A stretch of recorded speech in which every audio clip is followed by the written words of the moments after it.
ذكروا مثل هذا في قوله جل وعلا: يا أيها الذين آمنوا إذا قمتم إلى الصلاة فاغسلوا وجوهكم مفعول به مفتوحة وجوهكم وأيديكم إلى المرافق وامسحوا برؤوسكم. صح؟ القراءة اللي معنا بحفص وأرجلكم مفتوحة، معطوها ماذا أرجلكم؟ على مفتوح تقدم وهو فاغسلوا وجوهكم، لكن جاء المسح لأن الممسوح دخل بين مغسولات. الوجه يغسل، اليدان تغسلان، الرأس يمسح، الرجلان يغسلان.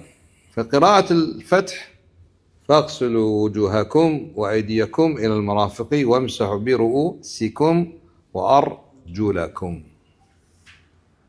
واضح؟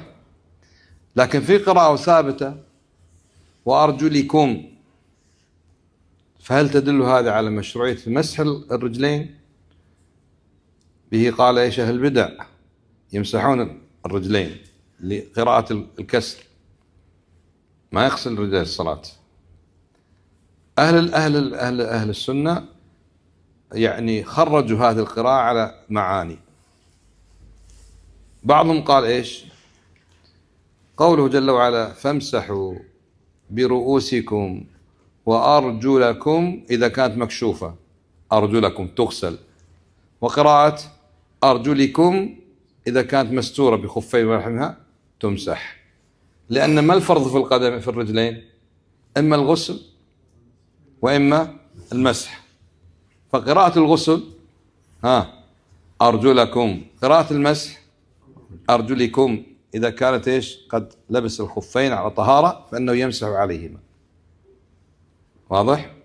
تخريج آخر قالوا المسح يراد به الغسل الخفيف، يسمى مسحا في لغة العرب، وحتى لا يبالغ الإنسان بغسل الرجلين لأن الرجلين تباشران الأرض، فيروح واحد لأن يطأ بقدمه الأرض يبالغ، فقال إيش؟